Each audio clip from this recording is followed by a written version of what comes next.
রাসূল সাল্লাল্লাহু আলাইহি সাল্লাম বলেছেন, মান সামা, যেই ব্যক্তি সিয়াম সাধনা করে রমজানের, সুম্মা অতঃপর আতবাআহু অনুসরণ করে সিত্তা 6টি মিন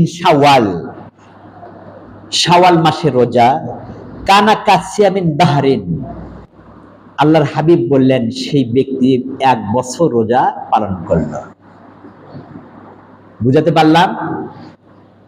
রাসূলের হাদিস কি, যদি কোনো ব্যক্তি রমজানুল মুবারকের সম্পূর্ণটা সিয়াম সাধনা করলো, এরপর শাওয়াল মাসের সেই ঈদের দিন ছাড়া বাকি এই 28 বা 29 দিনের মধ্যে যদি কোনো ব্যক্তি 6টা রোজা আদায় করতে পারে, তাহলে সেই ব্যক্তি সম্পূর্ণ 1 বছর রোজা রাখার সওয়াব তার আমলনামায় লিখে দেওয়া হয়।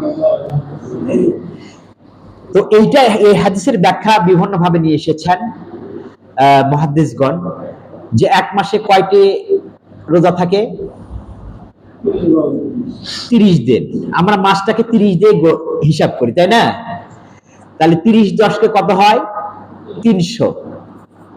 আর 6টা শাওয়াল মাসের 6টা রোজা রাসূল সাল্লাল্লাহু আলাইহি ওয়াসাল্লাম বলেছেন, প্রত্যেকটা আমার উম্মত যে আমল করবে তার বিনিময়ে 10 গুণ বৃদ্ধি করে দেওয়া হয়।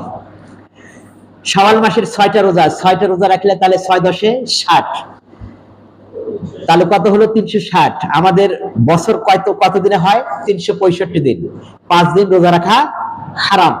একটা হচ্ছে শাওয়াল মাসের 1ম তারিখ, আর জিলহজ মাসের 10 11 12 13, এই 4 দিন, আর হচ্ছে শাওয়াল মাসের 1ম দিন অর্থাৎ ঈদের দিন। এই কয়টা দিন রোজা রাখা হারাম। এই জন্য রাসূল সাল্লাল্লাহু আলাইহি ওয়াসাল্লাম এই কথাটা বলেছেন।